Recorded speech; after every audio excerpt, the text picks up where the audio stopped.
Hey, and welcome to another week of the Clowncast. It's your boy Clown here. I got a little PC with me. Nah, I had to take 2 weeks off with Mother's Day, um, and then I had some technical issues, and then I had my birthday weekend last week. So we're gonna get back on track this week, and I figure what better one to talk about is the New Orleans Voodoo. We're gonna go back to the beginning, to the rise and fame and the downfall of the New Orleans Voodoo, because there was a lot of stuff mixed into that. But before we jump into that, I know y'all missed them, so we're gonna have to bring them back. I want to bring on my co-host Uncle Leroy. You can't say Leroy without saying the Junior first. Wow, what up, what up, what up, what up? Man, I'm Yeah. telling you, you know how it is when people fail. They gotta, whoa, what up, nephew? What up, nephew? You got so many excuses, man. You know what? The sky wasn't blue, the Bruh. moon didn't come up, the sun didn't shine, my dog left, all these different excuses. But look, this your dude, Uncle Leroy. Don't say the Leroy without the Junior. And we back on this Sunday on the Clowncast, man. What's that, my guy? Man, was getting through some busy weekends and stuff, and then I took that little birthday trip. I needed that little reset, get Back. everything right going on what I need to do with the shop and stuff. It's easy to get caught up in time, and days just start blending into each other after a while. Bro, I understand that. That's how it's been lately over here. So just been like a blur. You got to just like, you know what I'm saying? Boop, boop, boop. Got Right, to put right. the windshield wipers on, man. But look, it's definitely good to be back. You know what I'm saying? And shout out to Mama Dean. She made me Look, come pop into the studio, show my face. You know what I'm saying? So we see Bobby tapped in from YouTube, man. Shout he out to my did tell guy, you man. He about. definitely supports everything. He says the show I've been waiting for is finally here. Look, Yes, 'cause sir. Yes, we sir. got some gossip and inside scoop on this. Like a lot of people know, I wound up getting really cool with these players, and like I was like literally hanging out at their apartments and stuff, man. And I learned a lot about the behind the scenes of what it is a business. It's a sport. It that and I learned that the NFL is the same way. Like it's so crazy to me how on one hand you have these players and this is their dream. Like you're literally you sacrificed your whole life, but then on this hand, this is a business to these guys, and a personal lifetime dream and somebody else's business, they don't really collide too good together. Like it don't mesh. They got two different outlooks on it. So I mean, okay, so definitely for everyone that's be following you on Facebook, you posted a picture of you cooking eggs. Was that an omelet? I think it was like at a player's house. Yeah, that was fun. That was actually for my birthday. LJ Castile. I was actually working out with him and some of the other players, and it was my birthday day, and he invited me over, and they made me some breakfast before we went and hit the gym and stuff. I was pretty Wait, legit. wait, wait, wait, Like wait, I wait, was wait, wait. actually cool with these dudes. How? Wait, time out, time out, time out. So you, the super fan, Yeah, got invited to a player's house who made breakfast for you, yeah, it was our star wide receiver. bro.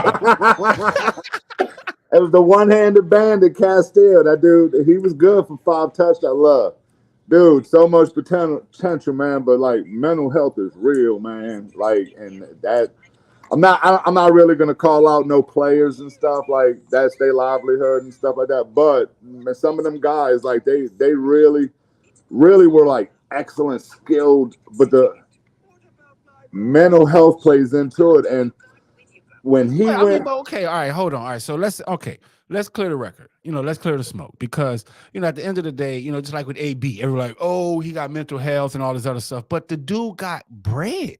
So, what do you like when you say mental health? Like, can you explain from your perspective? Because to me, it's like just like someone who's unhealthy that has insurance. To me, I don't get it. You know what I'm saying? These guys has the means, the resources to go and take care of that. So it's like, what kind of mental health issues you can have when you have money and opportunity? okay, well, you got to think for one, AFL players don't have money. They don't get Oh, paid nowhere near what NFL players get paid. Like, oh, your veteran quarterbacks. Don't quote me on this. It's been a while, but I want to say like your veteran players got like $225 a game. I like a lot of them dudes was getting like $175 a game if you played. Like you could be on the team and not get paid. You got to actually play the game. Wait. I can't let you run past that, bro. You know what I'm saying? Yeah, but Shout out to they my didn't guy, get paid. Coach Lee. Said that's what's up, super fan. Super fan star. Yeah, he get called over. They make breakfast for him. Bruh, I was working out with them guys, but see, But wait, no. That was past tense. We talking about this $225 per game I want that to these say guys 275 for veterans. if you was like an elite player. Like if Tom Brady played in the AFL, he would be getting like a Tom Brady equivalent would be getting 275. And like some of them it would work out. Like some of them guys got their apartments paid for. Some of them they paid for half of their apartment. It really all depends on how good you was as to how good it was. And with the AFL, you're not allowed to pay these people on the side. Like you get paid what your contract is. I can't. You're not supposed to. Hey, I'll give you $5,000 if you come play for us, which a lot of teams was doing on the slick. But you wasn't supposed to do that. That's how most of your teams wound up getting stacked and stuff because they would make them side deals.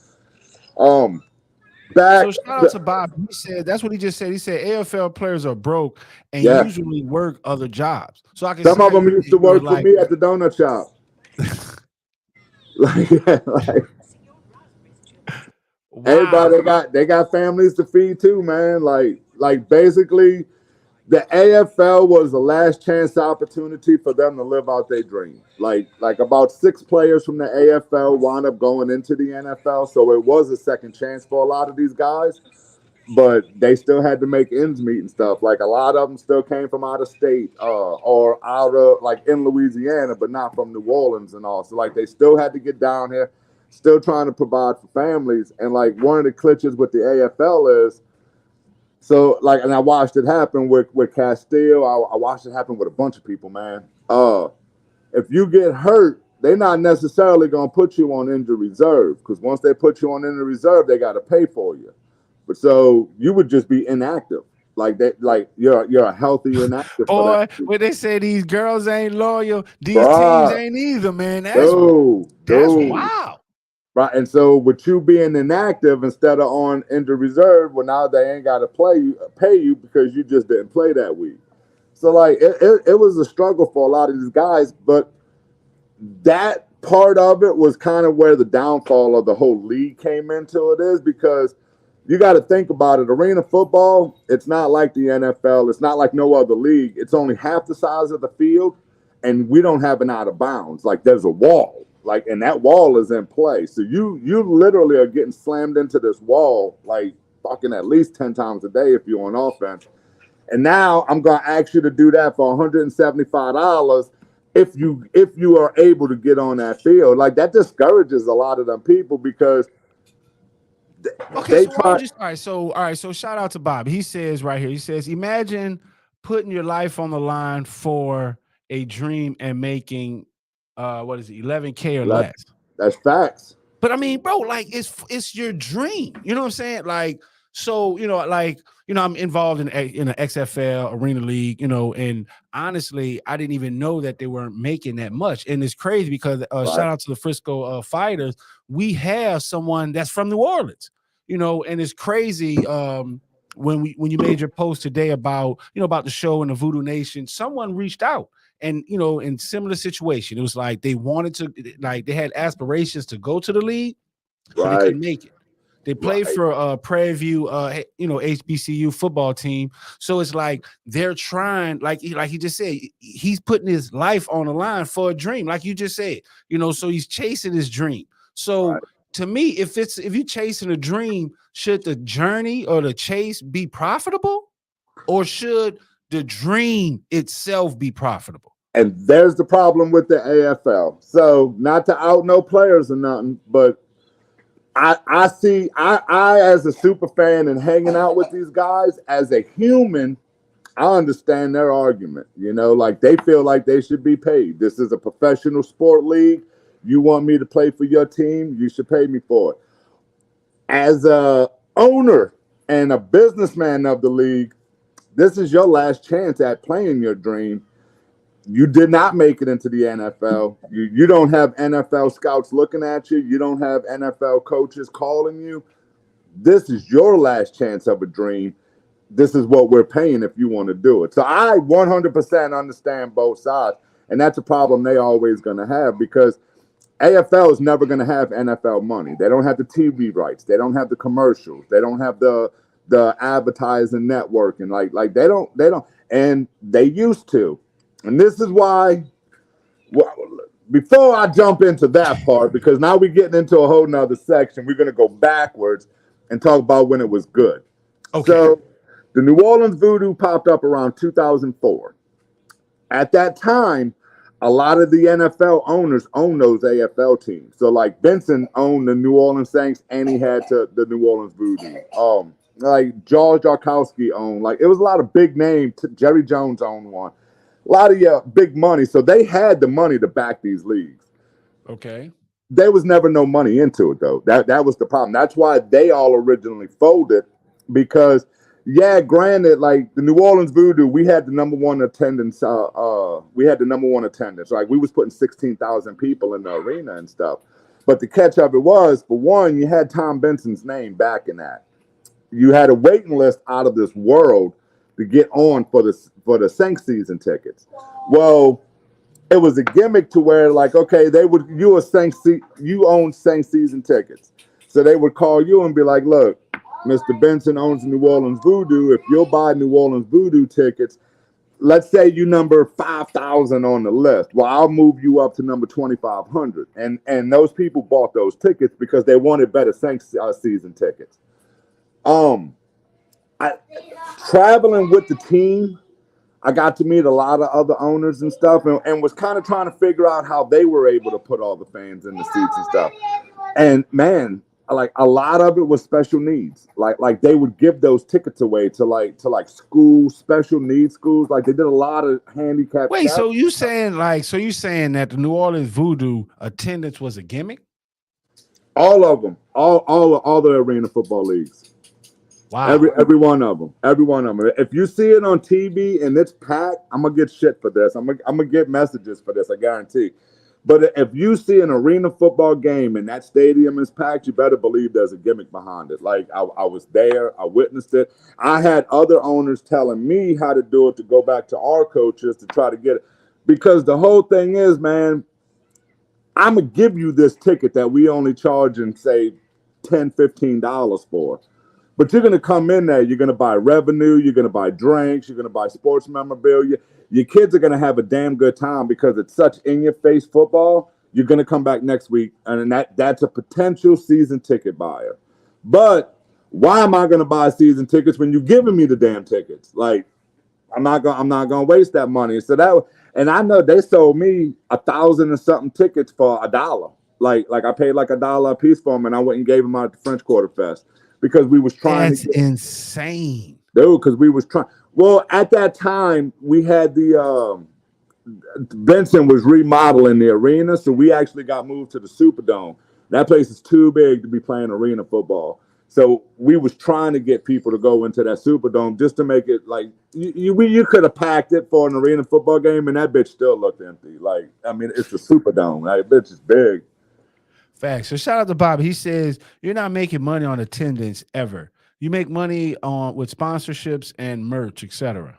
Exactly. If you got people in the stands and you can make it look like it's packed, well, now you got sponsors' interest and stuff.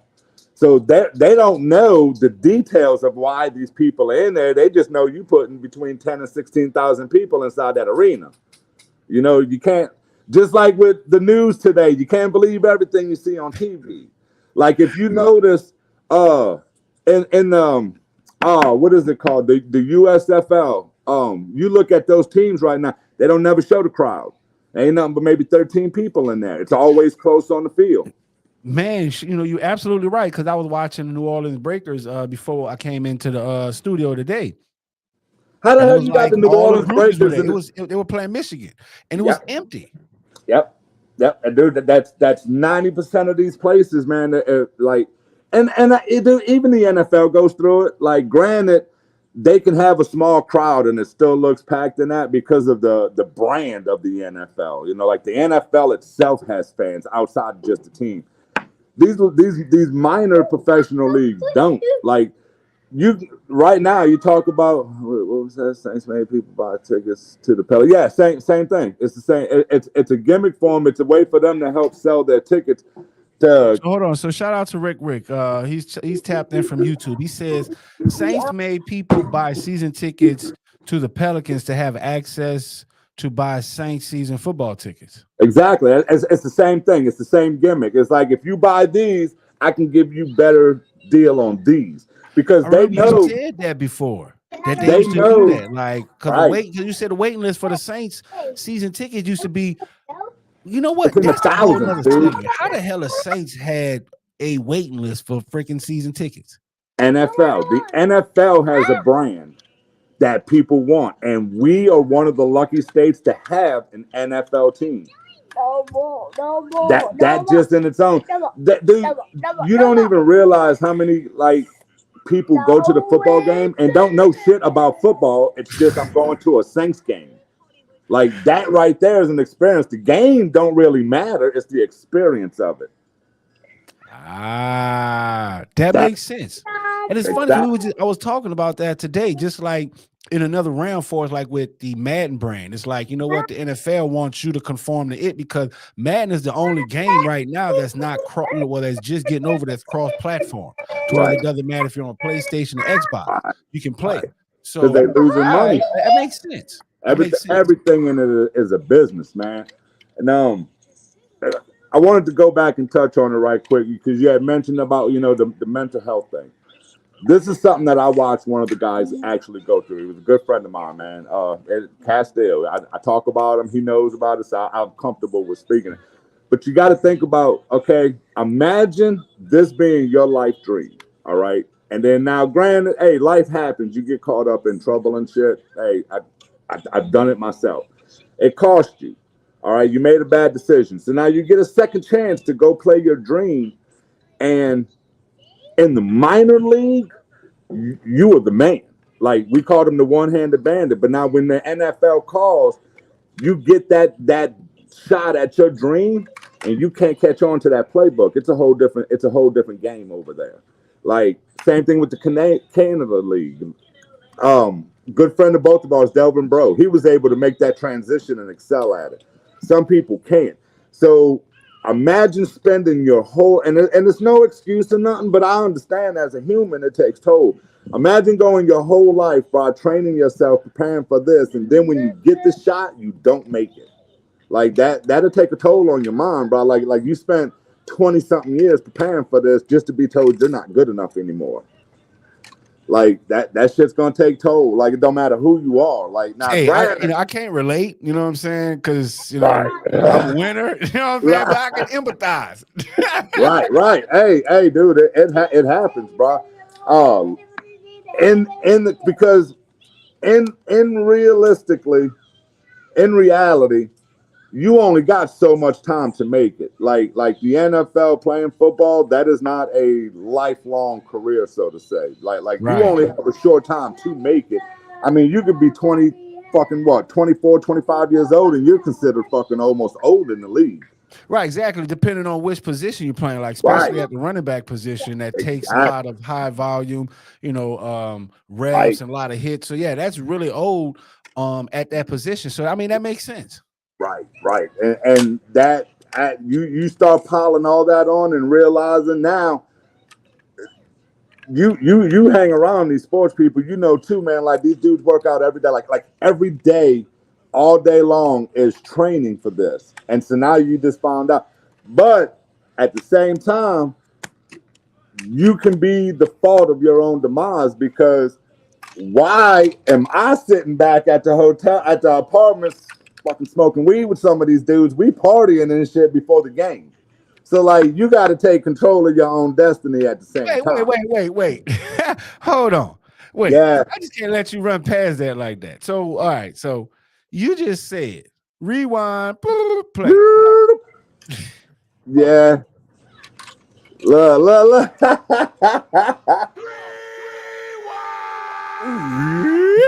All right, so look. you just said that you was smoking weed with these so-called with these players, these said Some of players. them, some of them. See, same thing. Arena football is not like the NFL. Like they didn't drug test. You get drug tested if you get hurt. Um, That sounds not like a get job at the warehouse. right. Exactly. It's pretty. It's, like I said, it's a business, dude. At the end of the day, like they look for a lot of local players, so they don't have to pay for the travel to move you here. You already live in Louisiana, so if you can live at your own house or at a family member's house, they ain't got to pay for your apartment. That makes Um, sense. and seeing when we had Benson, we was able to afford all that stuff. Like Benson was able to pay. What? Oh, Benson was able to like pay some of these people a little bit of money. He had the Saints backing him and stuff. But then over time, them dudes realized the money was never going to come in like the Saints. It was never going to be like the Saints, and all your big time owners bailed out of it. Jerry Jones sold his team. Benson folded his team because they couldn't get the TV rights and everything. And dude, and let me tell you, that sucked, dude. Like those games were the best. Like we had a packed house every time. Like the tailgating was unbelievable. Well, you said a Um, packed house, but I mean, what is it like? Only 20 people showing up? no, but when Benson had it, we had about 16,000 people in them games. But like I Wow. said, Hey, Mama Dean in the building. Hey, I talked to you. I spoke you up in the beginning. Yeah, I told you. It's because of you I'm out here now. la, la, la, la. She said Uncle Larry. She ain't ever gonna get it right. That's the But yeah, baby though. Yeah, check in the beginning. I gave you a shout out. That's why I yeah, came on camera because of you, Mama Dean. You tapped in. Appreciate you. right. But yeah, when Vincent was there, like they had the Saints to bargain with them. Like I said, you buy these, we give you these. Um, that's where we got our ticket. It was something for the family to go do because it was a very See, look, Bobby, will tell you like when the NFL guys owned it and the actual people with money owned the teams, it was fun, dude. Like you couldn't beat it. The tailgatings outside, it was so much football in your face. Like if you catch a football out of bounds, you get to keep that football. Nobody came and hounded you for it.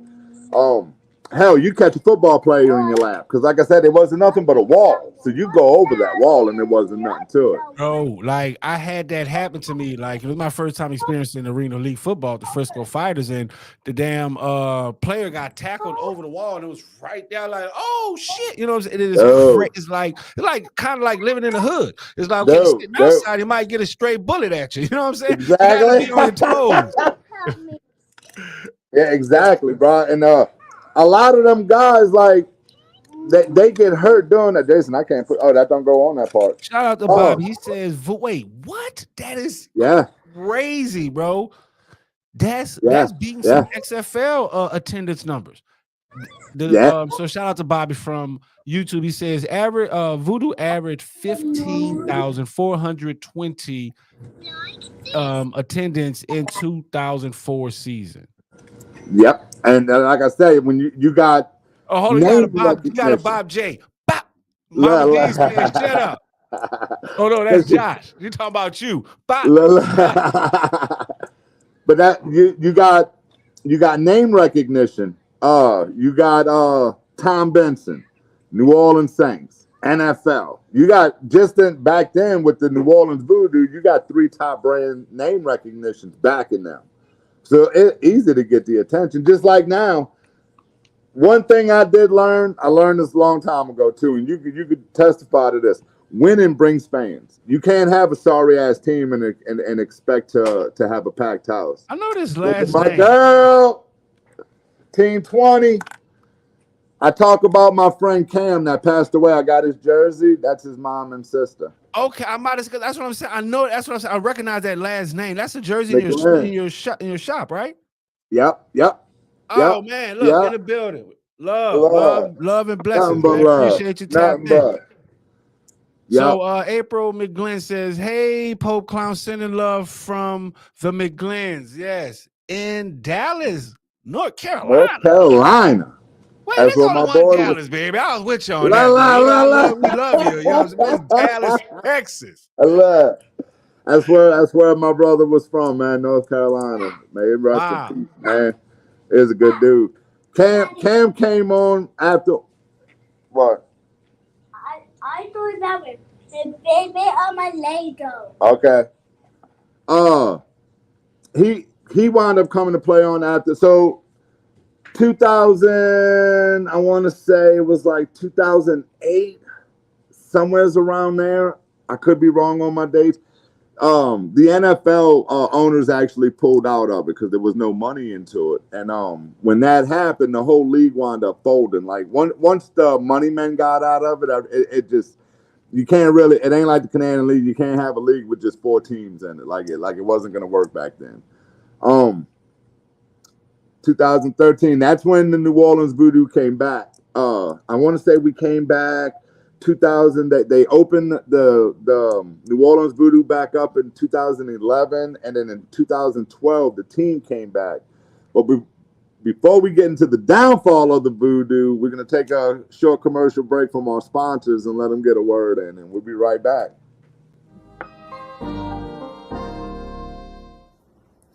Hey, what's going on, man? It's cornerback Delvin Breaux here from your favorite team, New Orleans Saints. I just want to go ahead on and give a shout out to STWF Media for allowing me to come on and talk about my testimony, my story, and also talk fantasy football. I just want to say thank you, man, for the honor. I appreciate you, man. Y'all make sure y'all tune in tonight at 7:30 Central Time. Bro Show out.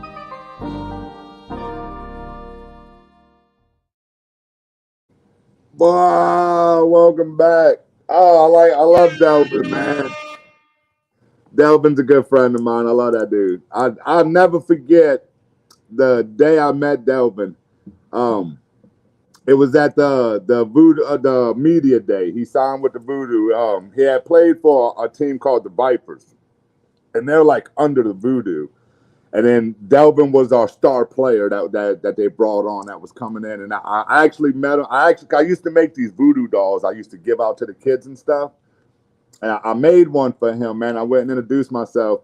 Man, that dude became tight, like right there from the beginning. And I'll never forget that dude played one game, bro.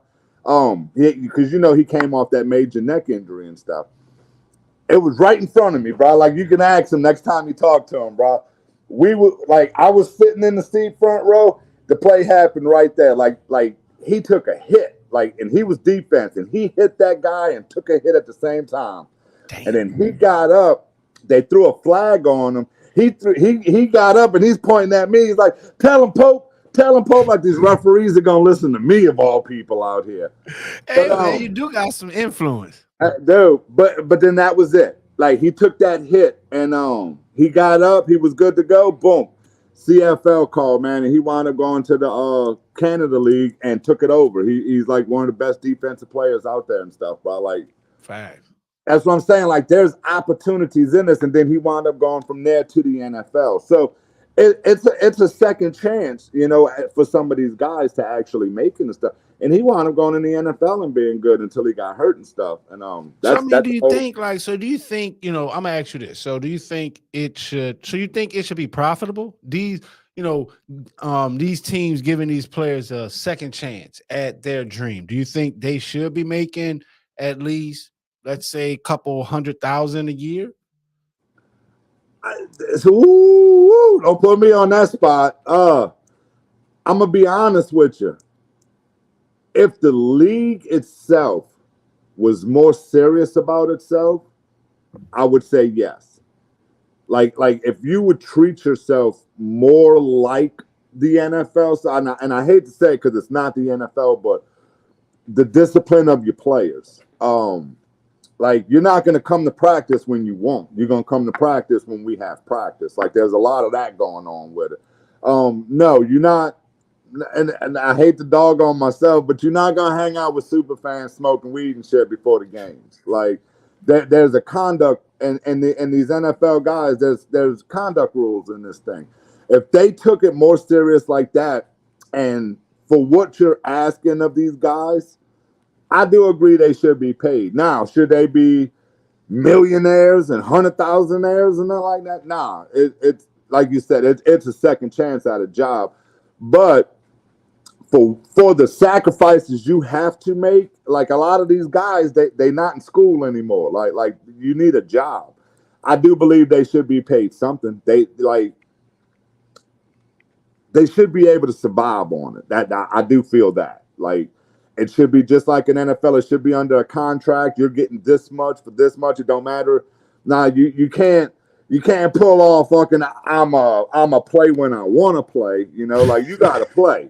But Right. I do feel it should be under a contract, and those contracts should be honored. Like nobody's gonna go to work and give day off for $100, bro. Especially if I got the chance of breaking my neck, because you have a better chance of getting injured in the AFL than you got than in the NFL, because that wall is vicious, bro. And yeah, you know what? Like honestly, when I went to started getting involved in the Arena League out here in Dallas, it felt like it was a hybrid of football and WWE. You know what I'm saying? Because these dudes getting like they're getting suplexed yep, off the top rope into like it's a regular day for a guy to get flipped over the wall. So exactly. he can, that's definitely potential And neck injury, back injury, and so many other injuries.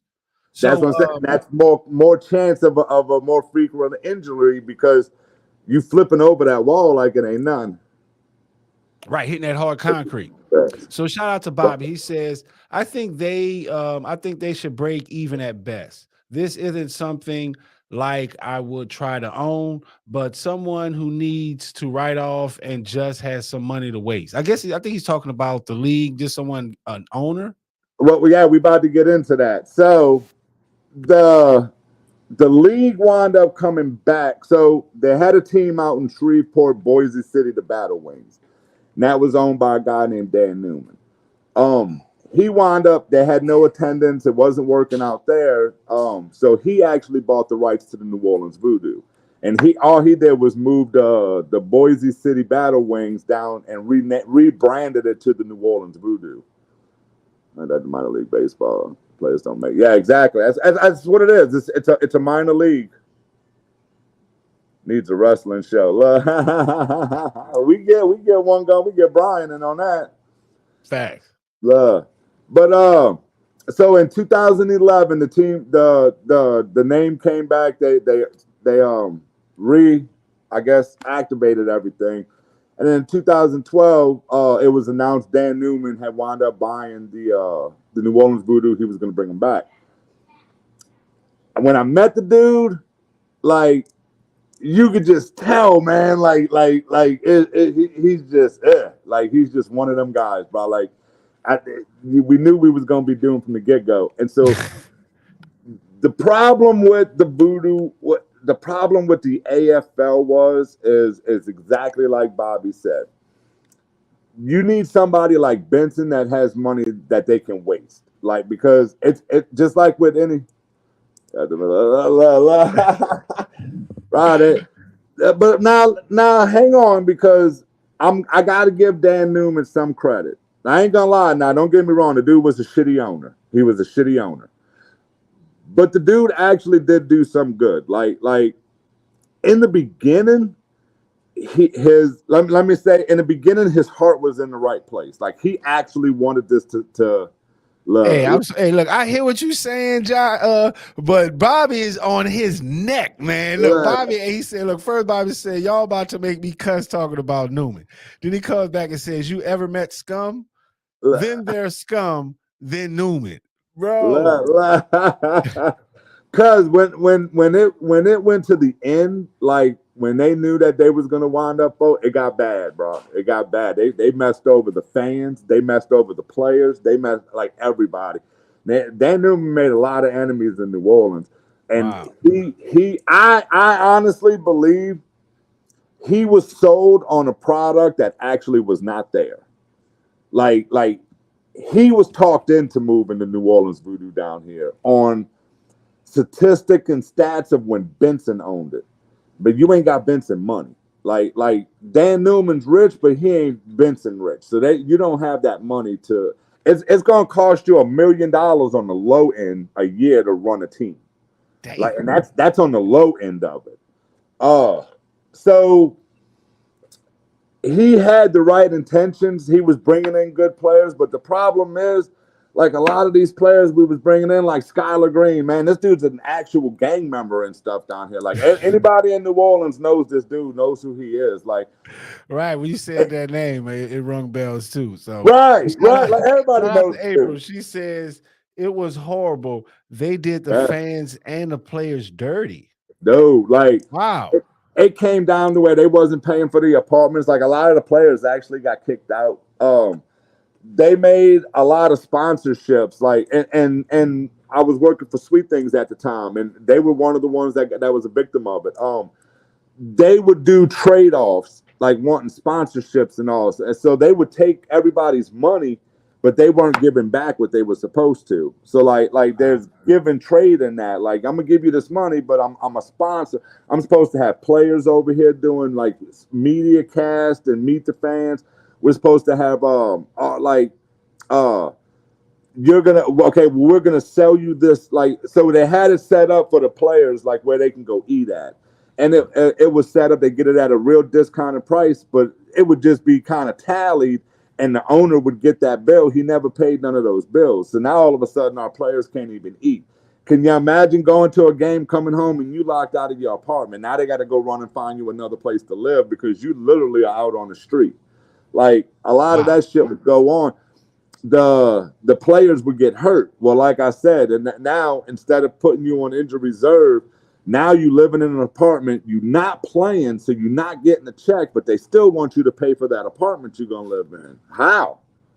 Like I'm injured to where I actually can't work. Like I can't even go get a second job. I got my leg in a cast, but you don't want to put me on injured reserve. Or they'll make it look like, kind of like with Delvin and the Saints, like you have a major injury, it's not that bad. And especially if it's towards the end of the season, well, they're going to let you wait till the season's over with. Well, now you did that in the off season. That's not on us. You was fine to play. Like it's a lot of it's a lot of that backdoor shady shit. And when you start doing shit like that, you are never going to get a top skilled player to come play for you because they already know they're not going to be taken care of. Right. So like that's why when you got George Jarkowski, he owns the Soul. That's why star players go to teams like that because they're gonna take care of you. They got the money to be able to take care of you. And then shit, I can't think of the dude's name, man. I was just thinking of it. Donovan Morgan. Donovan Morgan's one of the top players, one of the elites in the league, man. And we had him, and the dude would not play. Bro, Kaiser was another one, man. He's a top defensive pack in the league. He got traded to the Voodoo and would not play for Dan Newman. Mike Allstott was another one, would not play for this guy. To this day, they'll tell you that if the league started back up, they would not play for this man because of the dirty shit that he did to these guys. Like, that right there, that's freaking insane, bro. Your team is doomed when your own players will not play for you. Like, we can go out there and you got Castile, you got Wimper, dude, 5-6 touchdowns just on their own without the rest of the team. Like, that right there can win a game. And then you can go from that to where you're getting your ass kicked every week because the players aren't going to play. Like, they're going to go out there and they're going to take that field because they're going to collect their money, but they're not going to risk it for this dude to get famous and make money off of them when he's not taking care of them. I mean, so, we're hearing some of the woes and some of the breakdowns of the, of the Arena League and, the Voodoo team itself. But all right, so shout out to right here. We got Bobby. I want to take his comment. He says, I appreciate the players for staying and entertaining us. It was an honor to get to know them and watch them. Exactly. Because to the players, man, it wasn't the business side of it. Like they actually, in the beginning, they actually wanted it. Like, they were excited. Everybody was excited. The Voodoo was back. We had a good name. We had the best looking logo in the league. Like, it's New Orleans. Everybody likes coming to New Orleans. Like we had a lot of stuff going for. And these guys was excited to play for us and stuff. And then once they started meeting like us, the fans, because anytime they would go somewhere, we'd have a crowd. We call ourselves the Voodoo Nation. We would all show up out there. So like anywhere they went, but then they're the downfall of their own demise, because now when they get a little taste of that, and when you got your NFL players doing that same thing, but they're getting paid endorsements to go show up at these places, these guys want to start getting paid. I mean, that's how it always happens. If you bring a donkey around racehorses, the donkey won't be a racehorse. You know what I'm saying? Like you bring that just happens. So right. And it's like they always want more than what they are, something that they really can't reach. So like with you, what made you really want to become a super fan?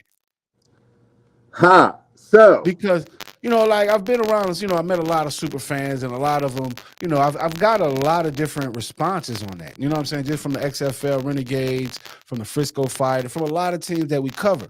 And these super fans got different reasons. So what made you want to be a super fan of the New Orleans Voodoo? The fans. Like straight up the fans. So I originally got my tickets from my parents. My parents bought season tickets. It was something for all of us to go do. And I went to my very first game, and I painted my face, like, because like the name of the arena, we called it, is the team was the New Orleans Voodoo, and the arena was called the Graveyard. So I put some like lizard contacts in my eyes and kind of painted my face up a little bit. And when I went in there and saw the atmosphere, and like saw they had like some medicine men dressed up and all, and like saw these people dressed up, I'm like, and me being extra like I already am, I was like, oh, we got to step this up. So I originally already had my Pope Clown mask. He wasn't Pope Clown yet. I had the mask, but it had deer horns hanging out of it. And I knew I wouldn't be able to get into the arena with the deer horns, because I had a problem. Like I had like deer horns coming out and like out the head and shit. And I had a real problem, like when people would want to take a picture, when I get close, like the deer horns would stab them and shit. Well, that's when I thought of the buffalo horns. And I made the mask just to be extra and go to the game. And I made it. I went to the game, and it was a hit. Like everybody wanted to take pictures. They kept putting me on the big screen. They kept showing me on the TV and shit. And I love attention, so it just grew. It just grew. And then it came to a point where the fans was actually looking for me during the games. Like I was a part of the entertainment that night. Like you didn't go to the Voodoo game unless you got a picture with Pope Clown. It kind of seemed like.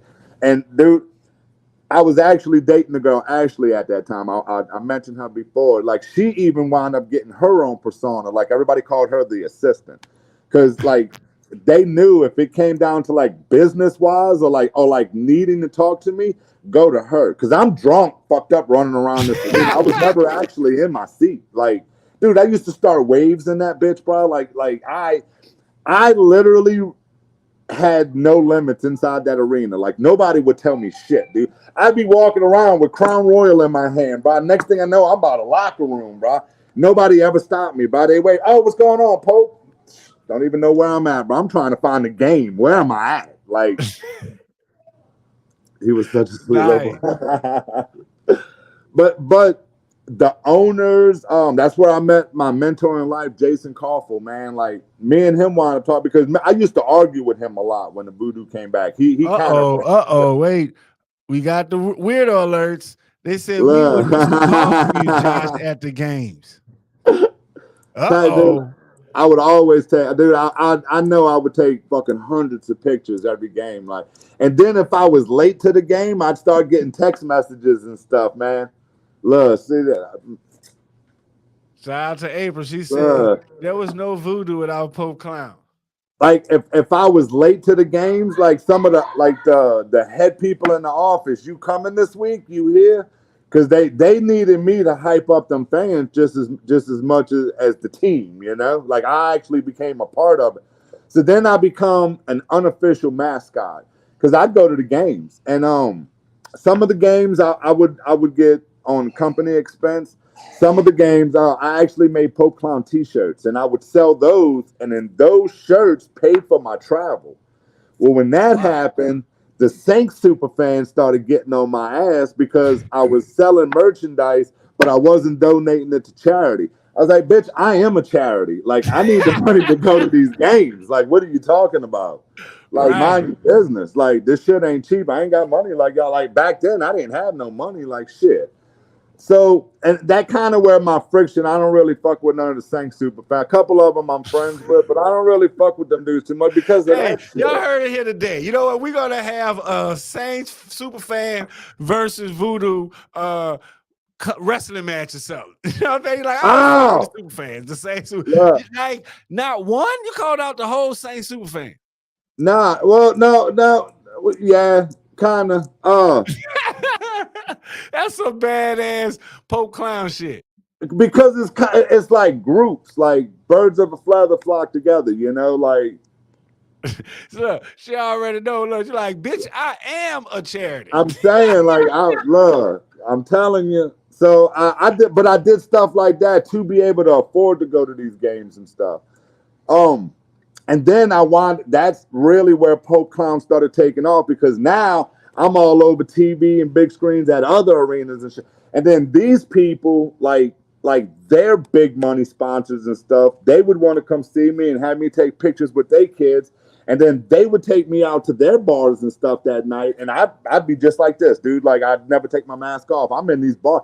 These people would spoil me, bro. Like, See, that's how stuff gets started. So Bobby says my money on Josh. I know. Then you got you back, homie. They gonna want these big ass fucking Saints super fans come after me. Hey, but I tell you what I did do. They taking it back to the 90s. Look, but you can ask him. Bobby can testify to this. Like for years to this day, the challenge is still out there. I want to wrestle the New Orleans Pelicans king cake baby for charity. Like I would whip that thing's ass. Like it's so creepy looking, bro. Like for real. And I've been tagging them on Facebook, Instagram, Twitter. Like I want to make that happen.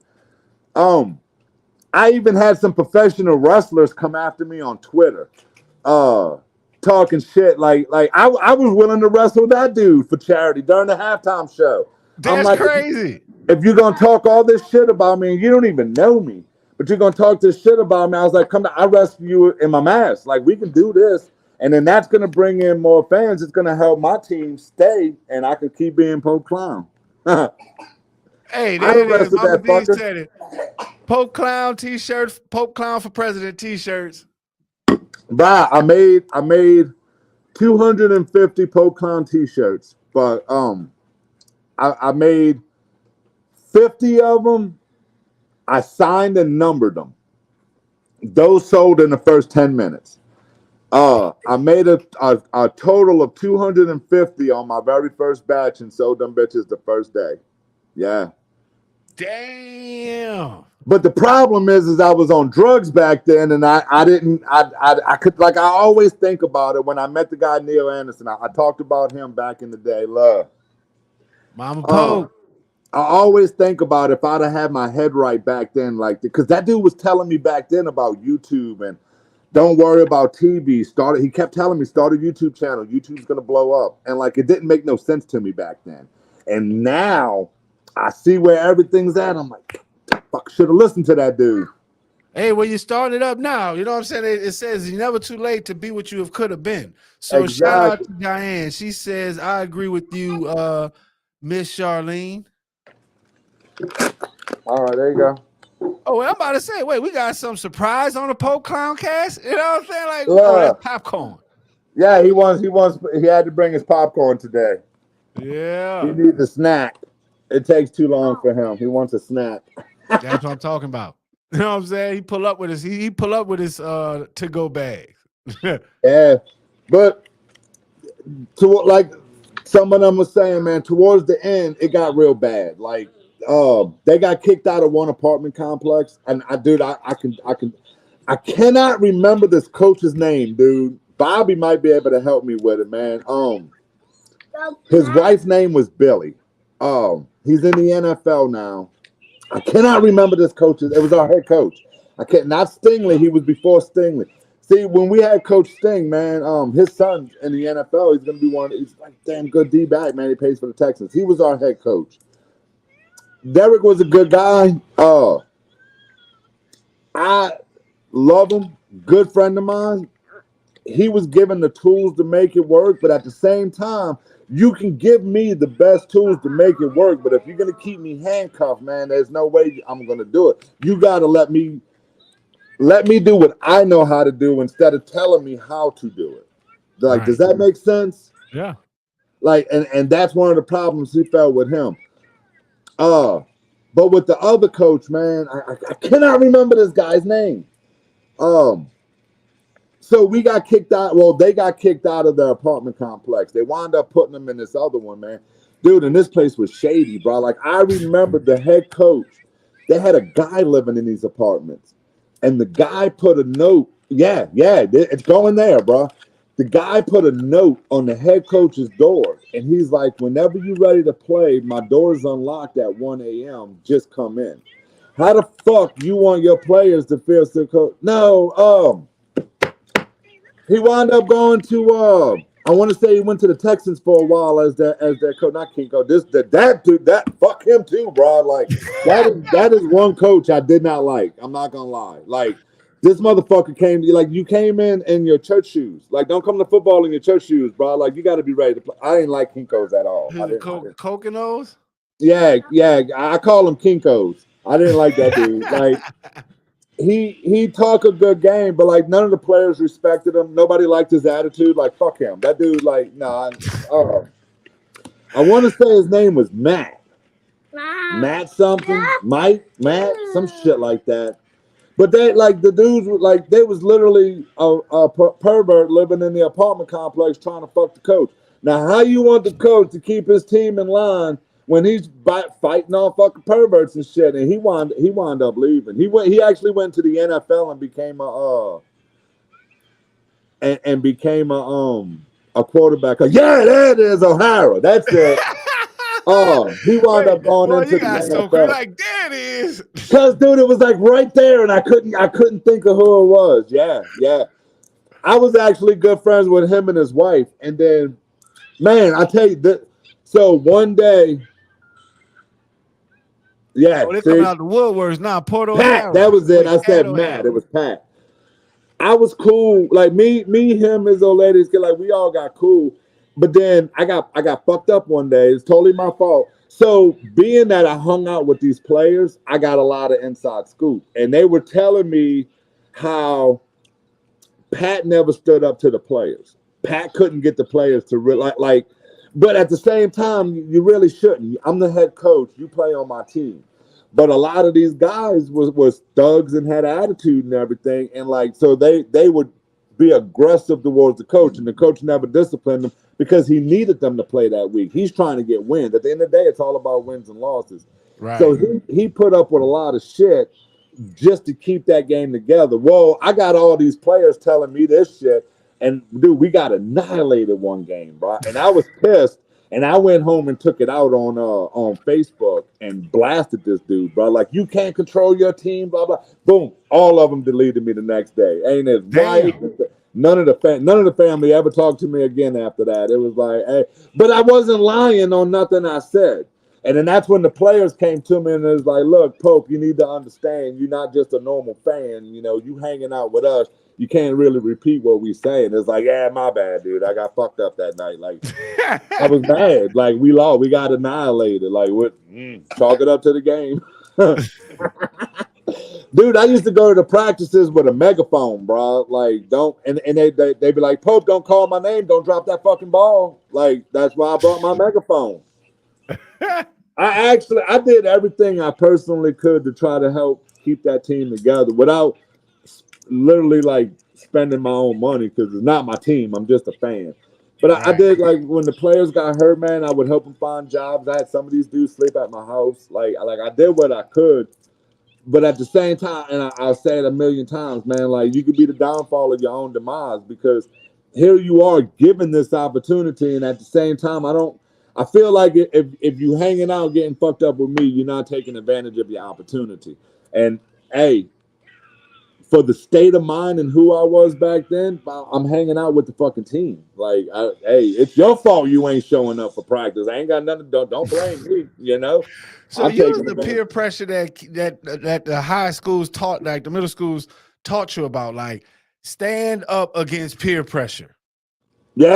Yeah, but no. You're like, look, hey, if y'all with me, man, look, you fucked No. up, not me.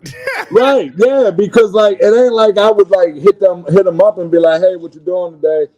Skip practice, let's go get fucked up. Them bitches would hit me up, hey Pope, what you doing today? I was like, oh well, that's fucking coming over. Like, and then for the company I was working with, I had the connection to the strip club, so we in the strip clubs and shit. Hey, I Yeah, like how right. Mama D wrote. She's like, you got fucked up. No way. Nah, Exactly. yeah, Like, who'd have right. thought it? Get out of here. On the way to the games and shit, about to go hang out with all these people. Dude, it was good Oh times. Like man. I got cool with the voodoo dolls. Like the voodoo dolls used to have, that was the dance team. They'd have slumber parties. And that's Hey man, bless shout out her to the heart. voodoo dog. Like I'm gonna tell you, no cap. Like I remember being, when the voodoo came and I was in New Orleans. Like it used to be the Saints cheerleaders. Yeah. They couldn't even wave a stick at the New Orleans voodoo. Them girls were That hot. voodoo was Like some the fine pieces of work. mascots were cooler and everything. Like the voodoo really like galvanized the city at one point. The branding of it, dude. Nobody, like, we had it. Like, even with our old jerseys, we have the snakes on it. Dan Newman's wife got rid of that shit because she don't like snakes. It's like you can't come in here and start changing shit like that. Right. Wait, it's clear they can't be from New Orleans. So what? They from Shreveport. Oh hell, that's Shreveport, but East Texas, man. right. Yeah, and like they started changing little things like that, man. And fans are gonna resist that. Like nobody likes change. Like leave it alone. If it ain't broke, don't fix it. And You that's what like they leave it finally alone. did. This dude is just tearing up popcorn on this thing. Hey nephew. But like with Ashley, man, like she bless her heart the shit that she had to put up with. Like imagine you sitting there, you watching TV, and then all of a sudden your boyfriend gets a text message, and it's the dance team having a slumber party. They send you a group selfie and shit. Like she put up with a lot of shit with all that. It's like she earned that assistant label shit. Hey, But shout out to Coach Lee. He said voodoo was balling and the Saints suck. Yeah, that is true. And dude, and it's been rumblings that the New Orleans voodoo is going to come back. So I'm like, okay, does this mean the Saints is going to suck again? I mean, we've already got a crappy ass quarterback in Derek Carr, who is David Carr, one of these cars. Dude, I got my car repossessed looking at. yeah. You know what I'm saying? So we might as well bring back the voodoo. Dude, there's talks about it. I have some reliable sources that like it is supposed to happen. We're gonna see. I've heard it before. I like the things that I am hearing. I like the names that I'm hearing. We gonna see. It's been announced that they will be back. Nobody can say the names behind it yet. Uh, we gonna see though. It's come 2024. We're supposed to have the New Orleans Voodoo back. They still trying to find out where they're gonna play at because it does. One of the problems we did have with the Voodoo is the NBA. The Pelicans play out of the arena, and they play a lot more games than the Saints do. Man, they play home a lot more. And then once you get into the playoff times, well, now it's hard to start refiguring schedules that they wind up having to play at home and stuff. Like all that monster truck, like a lot of that, because during the Saints off season, there's a lot of stuff going on in the arena. You got monster jams, you got concerts. It's hard to work all that stuff out. I know back in the day they were talking about doing an inflatable arena out by the Pontchartrain Center. I'm not exactly sure how that. All I can think about is like everybody sitting inside of a bounce house. I don't know. Like I don't know what an inflatable arena looks like, but I know they was talking about that back in the 2012 2013 years. So they ain't no telling. They could play a tag on the stadium, but it's a stadium. It's not an arena. Like that's the part. It's got to be an arena. It's got to have a closed top to it. which I wouldn't mind bringing it outside. Like, let me tell you, I've went to Saints games my whole life. I started traveling, and I went to a Tampa game, and it was outside. Dude, just the whole feeling and atmosphere of it's better. I wouldn't mind ripping the roof off of some of these arena games. Shit, why not? It'd definitely be different. And plus, who don't like playing football in the rain and shit, you know? But that pretty much sums up our voodoo, man. But before we get up out of here, it's like, definitely want to ask, like I asked, so a lot of super fans, they be super fans of multiple teams, like, XFL Renegades. He's a super fan of them. He's also of the Denver Broncos, and I asked, some super fans, it's like, hey, you know what? Why are you the number one super fan? It was like, hey, you know what? Because I help with attendance, ticket sales. I do everything to promote the team. So Right. before we wrap this up, you know what I'm saying? Like, what made you, we see that the fans loved you, the players loved you, you got to hang out, but what did you, Pope Clown, bring to the New Orleans Voodoo that maybe the fans didn't know about? Or how do you want to be remembered with, your stardom with the Voodoo? I brought the razzle dazzle to that motherfucker. Let me tell you. Hey, let's not get it. I'm just saying. You are watching a master at work. That's what it was. Like I've been through it, man. Like we needed excitement. I'm like I said, I'm extra. It fit hand in hand. I actually enjoyed it, and then it really started molding me without me even realizing to being a better person that I want to be, because that's where I really got to learn how to give back and help out. And I liked it. Like it was a good feeling other than just drugs and everything. I got to connect with the fans. I got to do some work with some special needs people. Like I got to meet people that didn't know me but actually wound up caring about me. And it became like a family over there. And a lot of these people, man, wound up supporting me through my donut career, through my ups and downs with drugs. Like some of these people I don't even know. Some of these people I haven't ever even met in my life, like from out of states and stuff. Like it just grew. But it all started with just wanting to be, I guess, a part of the show.